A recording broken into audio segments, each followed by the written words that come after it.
I am Dr. Guru Sharan Dumra, Associate Professor in Department of Pharmacology, AMC Medical College, Ahmedabad.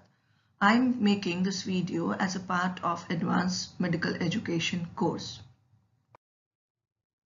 When the effect of one drug is diminished or completely abolished in the presence of another drug, it is known as drug antagonism. Now, drug antagonism can be classified on the basis of the mechanisms involved. So accordingly, there is physical antagonism, chemical antagonism, pharmacokinetic antagonism, receptor antagonism, and physiological antagonism. So what is physical antagonism? Physical antagonism is based on the physical property of the drug. For example, use of activated charcoal in alkaloid poisoning. Here, charcoal adsorbs the alkaloid on its surface and thus prevents the absorption of alkaloid from the gastrointestinal tract. Therefore, it is used in alkaloid poisoning. Next is chemical antagonism. It refers to the situation where two drugs react and the effect of the active drug is lost. Example, when you use chelating agent like dimercaprol that binds to the heavy metals, it forms complexes which are inactive, and thus it will reduce the toxicity of the heavy metals. Then you have certain drugs which cannot be mixed in the same syringe because they would react and would lose activity.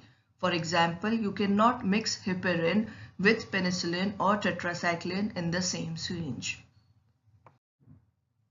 Now coming to the physiological antagonism. Physiological antagonism is interaction of two drugs whose opposing physiological action in the body tends to cancel each other. For example, histamine and adrenaline on bronchial smooth muscle. Histamine has a constrictive effect on the bronchial stool muscles, while adrenaline would cause bronchodilation. Same is glucagon and insulin on the blood sugar level. Glucagon is going to increase the blood sugar level while insulin decreases the blood sugar level. Pharmacokinetic antagonism. When the antagonist reduces the concentration of the active drug at its site of action, that is the pharmacokinetic antagonism.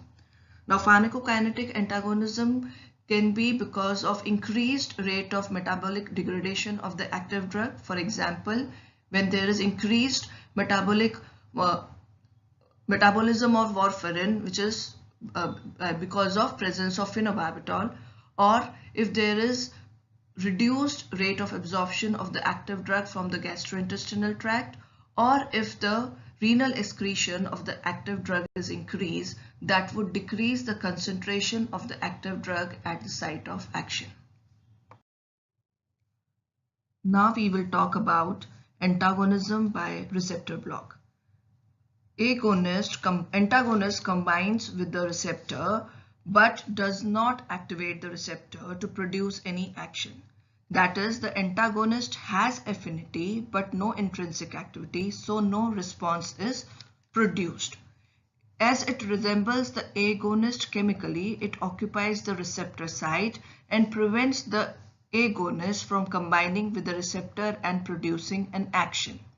Now this antagonism can be reversible competitive antagonism or irreversible or non-competitive antagonism.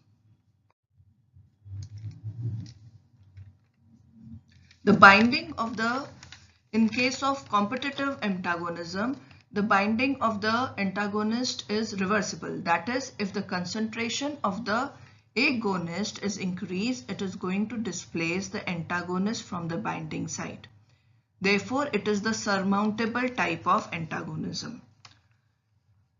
If you plot a dose response curve of agonist in presence of antagonist, there is a shift of the curve to right.